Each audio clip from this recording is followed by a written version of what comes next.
वट सावित्री व्रत कथा।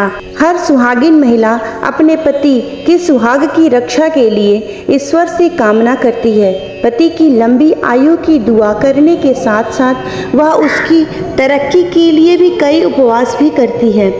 ऐसे में वट सावित्री व्रत का महत्व और अधिक बढ़ जाता है। ये उपवास हर सुहागिन महिला के लिए खास होता है।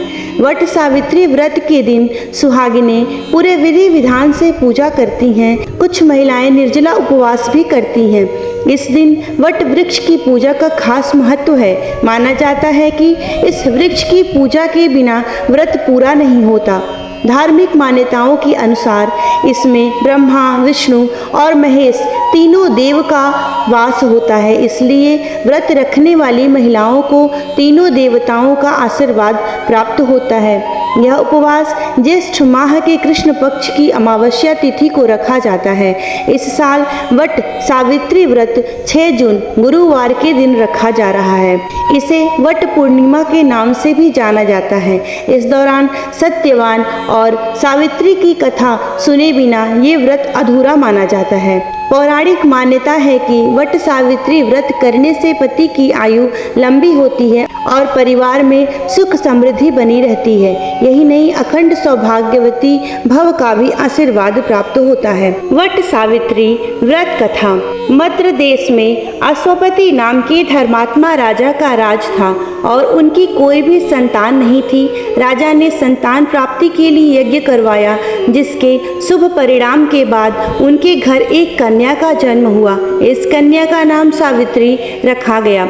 समय के साथ साथ जब सावित्री बड़ी और विवाह योग्य हुई तो उन्होंने द्युमत्सेन के पुत्र सत्यवान को अपने पति के रूप में वरण किया।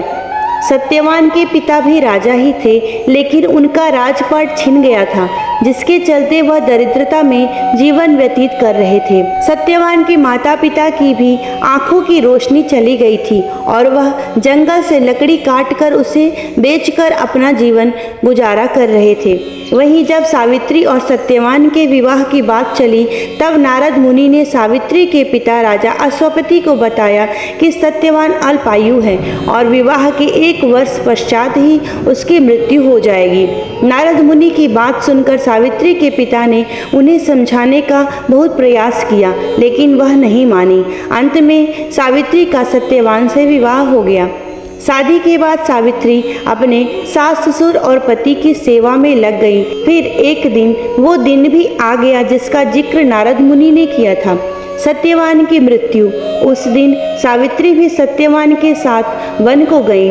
वन में सत्यवान लकड़ी काटने के लिए जैसे ही पेड़ पर चढ़ने लगे, उनके सिर में असहनीय पीड़ा होने लगी। वह सावित्री की गोद में सिर रखकर लेट गए। कुछ ही समय में उनके समक्ष अनेक दूतों के साथ स्वयं यमराज खड़े हुए। यमराज सत्यवान की आत्मा को लेकर दक्षिण दिशा की ओर चलने लगे। पतिव्रता सावित्री भी उनके पीछे चलने लगी। आगे जाकर यमराज ने सावित्री से कहा, हे पतिव्रता नारी, जहाँ तक मनुष्य साथ दे सकता है तुमने अपने पति का साथ दे दिया, अब तुम लौट जाओ। इस पर सावित्री ने कहा, जहाँ तक मेरे पति जाएंगे वहाँ तक मुझे जाना चाहिए, यही सनातन सत्य है।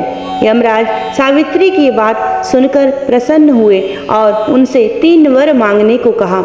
यमराज की बात का उत्तर देते हुए सावित्री ने कहा, मेरे सास ससुर अंधे हैं, उन्हें नेत्र ज्योति दें। यमराज ने तथास्तु कहकर उन्हें लौट जाने को कहा और आगे बढ़ने लगे, किंतु सावित्री यम के पीछे ही चलती रही। यमराज ने प्रसन्न होकर पुनः वर मांगने को कहा। सावित्री ने वर मांगा, मेरे ससुर का खोया हुआ राज्य उन्हें वापस मिल जाए। इसके बाद सावित्री ने यमदेव से वर मांगा, मैं सत्यवान के 100 पुत्रों की माँ बनना चाहती हूँ, कृपा कर आप मुझे यह वरदान दें। सावित्री से तथास्तु कहा, जिसके बाद सावित्री ने कहा कि मेरे पति के प्राण तो आप लेकर जा रहे हैं, तो आपके पुत्र प्राप्ति का वरदान कैसे पूरा होगा। तब यमदेव ने अंतिम वरदान को देते हुए सत्यवान की जीवात्मा को पास से मुक्त कर दिया।